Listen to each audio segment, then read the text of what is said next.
80, nos puede enviar un mensaje de texto libre de cargo 0426-565-1980. Me acompaña Ángel Molina, con quien he venido conversando sobre la hipótesis Sapir y Whorf. Esta es una hipótesis en lingüística que dice que el modo en que usamos las palabras, es decir, el lenguaje que nosotros empleamos, en las versiones más duras de esta hipótesis, determina la forma en que nosotros pensamos. En las versiones más blandas, digamos así, más suaves, dice, bueno, no determina, pero sí tiene cierto condicionamiento.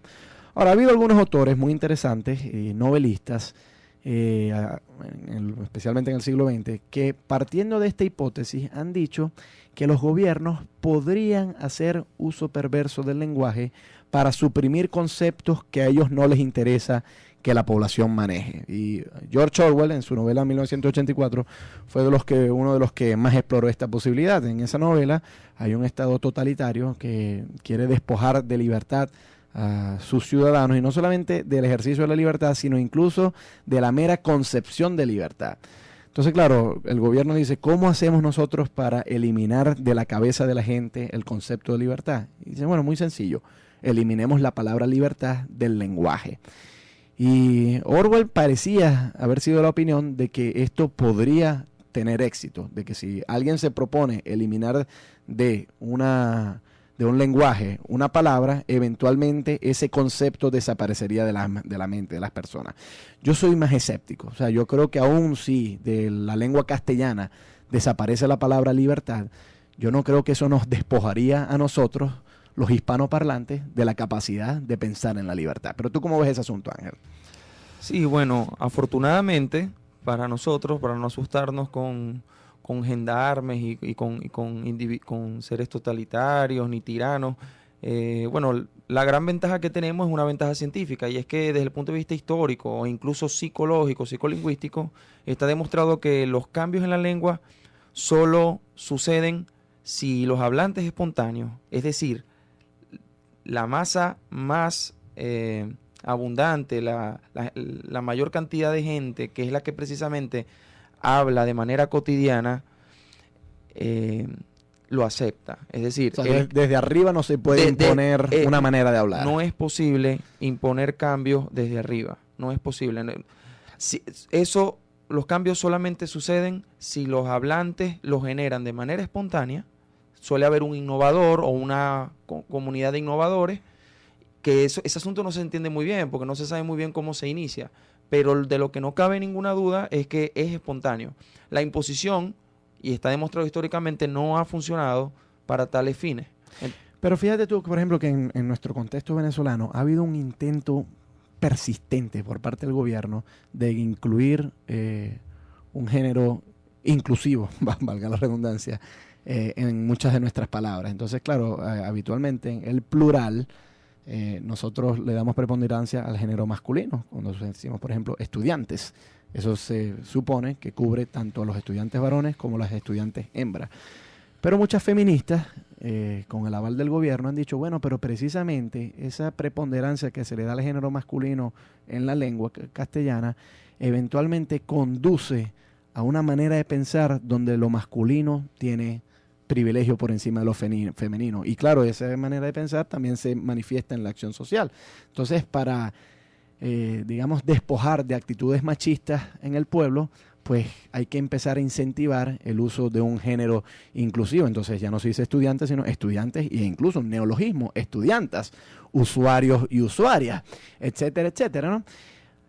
Según lo que tú estás diciendo, eso pareciera que está condenado al fracaso, porque es impuesto desde arriba y no surge de la propia masa. ¿Es así? Sí, efectivamente es así. Yo me he dado cuenta que incluso grandes personeros del gobierno, sin darse cuenta, no incluyen permanentemente al otro género tal como lo plantean. Y es que la lengua, si de alguna manera puede condicionar al individuo, es en función de la comunicación efectiva y la retroalimentación que tú tengas con tu contexto. De modo que el género neutro está basado en un principio de economía.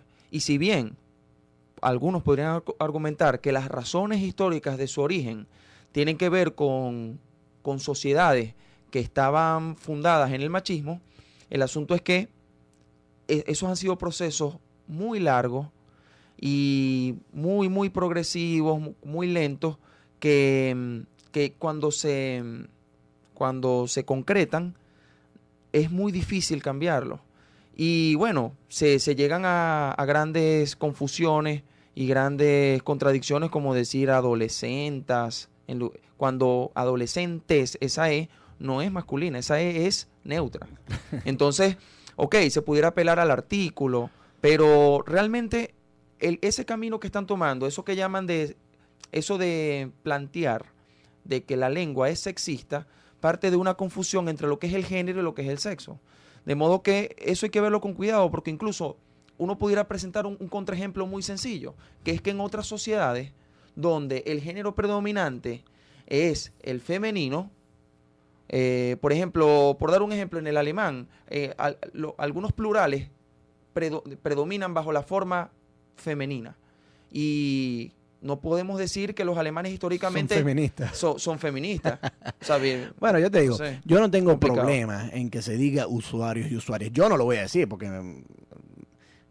me lleva mucho tiempo decirlo en realidad, Claro. y no tengo ese hábito, pero yo no tengo problema en que desde el gobierno se quiera promover. Ahora, yo tengo que decir que soy escéptico de que eso vaya a cambiar la mentalidad machista de la gente. Es decir, el mero hecho de cambiar las palabras, eso no implica que se va a cambiar el pensamiento y mucho menos la acción. Y con eso estaríamos refutando la hipótesis Sapir-Whorf, por lo menos parcialmente, porque claro, la hipótesis Sapir-Whorf sí dice que en la manera en que uno emplee las palabras, eso va a tener una incidencia sobre la manera en que uno piense. Yo creo que la lingüística ha refutado eso, no digamos un 100%, pero sí la mayor parte de esa hipótesis. Y por eso es que yo no soy tan optimista de que el incorporar esto del género inclusivo vaya a hacer descender las cifras de violencia doméstica en contra de la mujer o las violaciones, nada de eso en realidad. O sea, la gente va a seguir diciendo usuarios y usuarias, pero el número de violaciones y de ataques a la mujer pues va a seguir intacto si no se hacen, si no se toman medidas más profundas y no meramente el cambio de las palabras.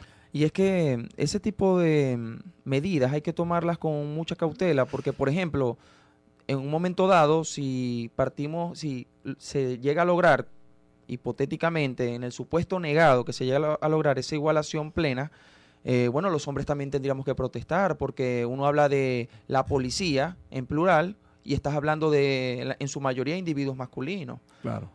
O el poeta y termina en A. Claro. Entonces, nadie va a decir quiero que me llamen el poeta. El poeto. Entonces, eso hay que hablarlo con mucho cuidado. Además, los términos femeninos que han ido apareciendo de manera espontánea, como ingeniera, como abogada, sin ninguna imposición, responden a que precisamente la sociedad ha cambiado. En esta sociedad actual, donde podemos hablar desde el punto de vista laboral y de oportunidades de igualdad de género, Venezuela incluso es uno de los países más adelantados en ese sentido.